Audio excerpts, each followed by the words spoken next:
এদিকে ম্যাচ শেষে হারের কারণ হিসেবে আবারও ব্যাটিং ব্যর্থতাকে দুষলেন বাংলাদেশ অধিনায়ক মাশরাফি বিন মুর্তজা। সিরিজের দল হিসেবে বাংলাদেশ ভালো করতে না পারলেও কিছু ক্রিকেটারের ব্যক্তিগত নৈপুণ্যকে ইতিবাচক হিসেবে দেখছেন নড়াইল এক্সপ্রেস। সঙ্গে টি-20 সিরিজে ঘুরে দাঁড়ানোর প্রত্যয় বাংলাদেশ অধিনায়কের। I think the second match we set up nicely by the bowling, but again we clubs our batsmen. Today again we have a good partnership in the opening, then we clubs again. Obviously, if you look at some good individual performance, but as a team we couldn't go through. But I think a good debutant Shuan is there. I think Tamim Imulka has batted well, and few others, and the good things that Mustafa has come up. And obviously, as I said before that as a team we have to improve lots. Yeah, obviously it's still a long way to go. Still 3 T20s and 2 test matches left. Hopefully we'll come back strong in the T20s and test match. দর্শক আগে জানিয়েছি নেলসনের সেক্সটন ওভালে সিরিজের তৃতীয় ও শেষ ওয়ানডেতে হেরে white wash হয়েছে বাংলাদেশ। সেখানে আছেন আমাদের রিপোর্টার হুমায়ুন কবির রোজ। সবশেষ খবর জানতে আমরা সরাসরি যোগ দেব তার সঙ্গে। রোজ, জুয়েল, আপনি জানেন দেশের মানুষ আসলে রাত জেগে যেভাবে খেলা দেখেছে, তাদের যে আক্ষেপটা, তাদের যে কষ্টটা আসলে ক্রিকেটাররা ওইভাবে উপলব্ধি না করতে পারলেও কিন্তু নিউজিল্যান্ডের আকাশ কিন্তু ঠিকই উপলব্ধি করেছে। তাদের কষ্ট হয়তো বুঝে কিছুটা হলো আজকে কিন্তু টিপটাপ বৃষ্টি হয়েছে। নিউজিল্যান্ড কিন্তু বড় ব্যবধানে জিতেছে, আপনার যেটা বলে ফেভারিটদের মতো জয়, সেই বিশাল জয়টা কিন্তু তারা নিয়েছে। এবং আপনি জানেন যে একটা রকম একটা প্রতিশোধ হয়ে গেল হোয়াইট ওয়াশ যে নিজেদের মাটিতে বাংলাদেশকে করা। কারণ বাংলাদেশ কিন্তু এর আগে 2010 এবং 2013 সালে ইতিহাস গড়ে কিন্তু নিউজিল্যান্ডকে হোয়াইট ওয়াশ করেছিল।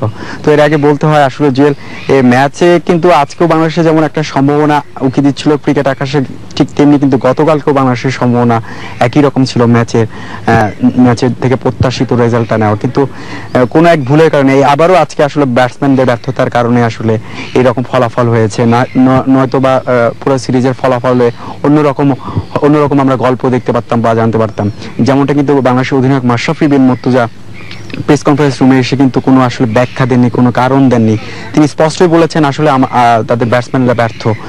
আর পাশাপাশি এটাও বলেছেন যে আসলে সিনিয়র ক্রিকেটারদের আসলে কিছু দায়িত্ব নেওয়া দরকার ছিল। তাদের কাছ থেকে আসলে যে পারফরমেন্সটা অধিনায়ক আশা করছিলেন সে পারফরমেন্সটা তিনি পাননি। বিশেষ করে সাকিব আল হাসান, মাহমুদুল্লাহ রিয়াদ তো 3 ওয়ানডেতে আসলে পুরোপুরি ব্যর্থ। পাশাপাশি মুশফিক নাই, সেই ঘাটতিটাও আছে। সিনিয়র ক্রিকেটারদের অবদানটা একটু বড় অভাব মনে করেছেন তিনি। তবে একটা ইতিবাচক দিক আছে এখানে, সেটা হচ্ছে জুয়েল, আপনি দেখেছেন পুরো 3 ওয়ানডে সিরিজে কিন্তু পেস অ্যাটাক বাংলাদেশ খুব ভালো করেছে। সেটা হচ্ছে যে বিশেষ করে বলতে হবে মাশরাফি বিন মুর্তজা, মুস্তাফিজুর রহমান, তাসকিন আহমেদ, তারা কিন্তু ভালো বল করেছেন। এবং ডেব্যুটান যে সুভাষিস রায় আছেন তিনিও কিন্তু বেশ ইতিবাচক বোলিং করেছেন। এখান থেকে ইতিবাচক যদি কিছু নেওয়ার থেকে এই ব্যাপারটাই আছে। এছাড়া যদিও হাতুরে সিং এই ট্যুরের আগে কিন্তু একটা পরিকল্পনা করেছিল, অস্ট্রেলিয়া 10 দিন ক্যাম্প করার পরে এখানে এসেও একটা প্রস্তুতি ম্যাচ খেলেছে।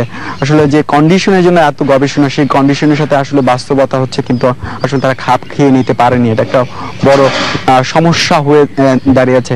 যেমনটা কিন্তু প্রতিপক্ষ অধিনায়ক সেন উইলিয়ামসন, তারপর আপনার মাইক, ওদের যে কোচ আছেন, ওরা পুরো সিরিজ জিতলেও কিন্তু বাংলাদেশের পাশে আছে, বাংলাদেশের সম্মান করে কথা বলেছে। তারা বলেছে যে আমরা যখন বাংলাদেশে গিয়েছিলাম তখন কিন্তু আমরা আসলে কন্ডিশনের কারণে বা আবহাওয়ার কারণে সেভাবে আমরা মেনে নিতে পারিনি, দেখে হয়তো আমরা আমাদের স্বাভাবিক খেলাটা খেলতে পারিনি। হয়তো বাংলাদেশও ভালো দল, তাদের এখনো ভালো সামর্থ্য আছে, তারা আবারও ঘুরে দাঁড়াতে পারে, তারা এটা বিশ্বাস করে। তাই প্রতিপক্ষকে সম্মান দিয়ে কথা বলেছে আসলে তারাও কন্ডিশনের সাথে খাপ খেয়ে নিতে পারেনি। তবে মাশরাফি শেষের দিকে আর একটা কথা বলেছেন, সেটা হচ্ছে যে এই ওয়ানডে সিরিজটা এখন অতীত, এটা ভুলে নিজেদের ব্যর্থতাটা মেনে ভুলগুলো সংশোধন করে আসলে টি-20 সিরিজে ভালো কিছু করার প্রত্যাশা জানিয়েছেন। জুয়েল, এই ছিল আমার কাছে ন্যানসেল থেকে সর্বশেষ ফিরছে।